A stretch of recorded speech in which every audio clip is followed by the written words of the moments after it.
अस्सलाम वालेकुम नाजरीन, मैं हूं आपकी होस्ट ज़ोया काजी और आप देख रहे हैं अलसादिया तिबी फाउंडेशन के प्लेटफॉर्म से मुझे। नाजरीन, जैसा कि आप जानते हैं कि हकीम सैफुल्लाह सिखो साहब ने जिनसी तालीमात के हवाले से बेशुमार बुक्स लिखी हैं और ये बुक्स आपको हर बड़े सिटी से, बड़े बुक स्टॉल से इजीली मिल सकेगी। अगर किसी को नहीं मिलती तो वो लाहौर उर्दू बाज़ार से इजीली परचेज़ कर सकता है। इन बुक्स में जिनसी तालीमात से रिलेटेड आपके जिनसी मसाइल जो हैं वो दर्ज किए गए हैं और उसके नुस्खे भी दर्ज किए गए हैं, जिससे आपके तमाम प्रॉब्लम हल हो सकते हैं। घर बैठे बिठाए कम कीमत में आप अपने नुस्खों को तैयार करके अपने ऊपर अप्लाई कर सकते हैं और इसकी क्वांटिटी भी साथ में लिखी गई है कि इसको कैसे यूज़ करना है आपने। इन केस किसी को वो नुस्खे नहीं बनाने आते या वो नहीं बना सकता तो वो स्क्रीन पर दिए गए नंबर्स पर कॉल करे और हमारे हुक्मा हजरात के साथ अपना प्रॉब्लम डिस्कस करे और उनकी प्रिस्क्राइब की हुई मेडिसिन जो है वो ऑर्डर करवा ले और उसको यूज़ करे। इंशाल्लाह ताला फ़र्क पड़ेगा। अब आते हैं आज के टॉपिक की तरफ। कुछ लोगों के हमें जो मैसेजेस मिले हैं उनमें उन्होंने पूछा है, यंगस्टर्स ने, कि उज़्वे ख़ास का टेढ़ापन प्रेगनेंसी में रुकावट पैदा करता है या नहीं। तो उनका जवाब ये है कि उज़्वे ख़ास के टेढ़ेपन से प्रेगनेंसी का कोई लेना देना नहीं है। जिनका उज़्वे ख़ास टेढ़ा है उनसे भी हमल पैदा हो सकता है, क्योंकि इसमें जो स्पर्म्स एक्टिविटी होती है वो काउंट करती है, ना कि उनका टेढ़ापन। कुछ लोगों को टेढ़ेपन की वजह से मसला होता है, लेकिन मोस्टली लोगों को टेढ़ेपन की वजह से कोई मसला नहीं होता। इसका आपकी सेक्सुअल एक्टिविटी से कोई लेना देना नहीं होता। इससे आपकी जो सेक्सुअल एक्टिविटी है वो डिस्टर्ब नहीं होती, ना ही आपको किसी किस्म का कोई प्रॉब्लम होता है। तो जिन लोगों के जहन में ये ख़याल आता है कि शायद हमारे उज़्वे ख़ास के टेढ़ेपन की वजह से प्रेगनेंसी नहीं कंसीव कर रही हमारी वाइफ, तो वो गलत है, क्योंकि प्रेगनेंसी कंसीव करने के लिए स्पर्म्स का एक्टिव होना ज़रूरी है, ना कि उज़्वे ख़ास का सीधा होना।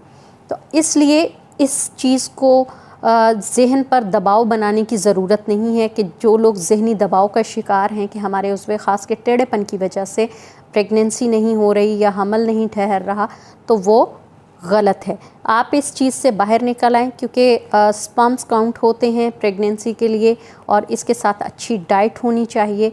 और जिन डेज़ में मोस्टली कोशिश की जाती है कि प्रेगनेंसी हो, लाइक दैट ख़वातीन के पीरियड्स के 4-5 दिन बाद अगर सेक्सुअल एक्टिविटी की जाए या पीरियड से 5-6 दिन पहले, इस दौरान अगर सेक्सुअल एक्टिविटी की जाए तो हमल मस्ट ठहरता है।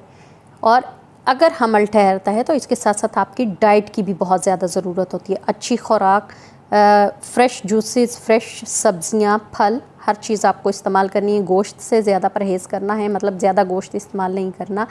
ताज़ी चीज़ों का इस्तेमाल करना है, दूध का, फल का, फ्रूट, इसका सब्ज़ियों का। और कोशिश किया करें ऐसी खुराक खाएँ जो कि आपके लिए सेहतमंद हो। तो टेढ़ेपन का जो कॉन्सेप्ट है वो बिल्कुल गलत है। हाँ, जिनका टेढ़ापन है उसको हम मसाज के ज़रिए आप नॉर्मल कर सकते हैं, अपनी डाइट के ज़रिए नॉर्मल कर सकते हैं। अगर किसी का डाइट या मसाज से ये ठीक नहीं होता तो वो यूरोलॉजिस्ट को चेक करवा सकता है। यूरोलॉजिस्ट को लाजमी विज़िट करे अगर उनका माइंड सेटिस्फाइड नहीं हो रहा देन, क्योंकि बहुत सारे लोगों को सेटिस्फेक्शन का प्रॉब्लम होता है कि मेंटली सेटिस्फेक्शन नहीं होती उनके जहन में ये चीज़ बैठ जाती है कि उनके उज़्वे ख़ास के टेढ़े होने की वजह से उनकी सेक्सुअल एक्टिविटी पर फ़र्क पड़ता है, या फिर उनकी टाइमिंग पे फ़र्क पड़ता है, या उसकी लेंथ पर फ़र्क पड़ रहा है। तो ऐसा कुछ भी नहीं होता।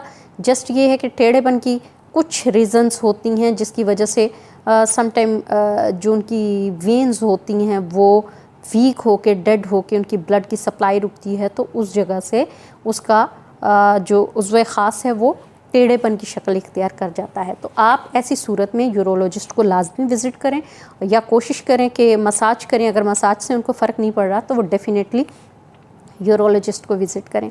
उससे उनकी दी गई मेडिसिन से जो वो प्रिस्क्राइब करेंगे, इंशाअल्लाह ताला आपको खातर खा फ़ायदा होगा। अपना और अपने घर वालों का बहुत सारा ख्याल रखिएगा। हमें भी दुआओं में याद रखिएगा। हमारे चैनल को लाइक करें, सब्सक्राइब करें, शेयर करें, बेल आइकन का बटन दबाएं ताकि ऐसी इन्फॉर्मेटिव वीडियोस आप तक पहुंचती रहें। अल्लाह हाफ़िज़।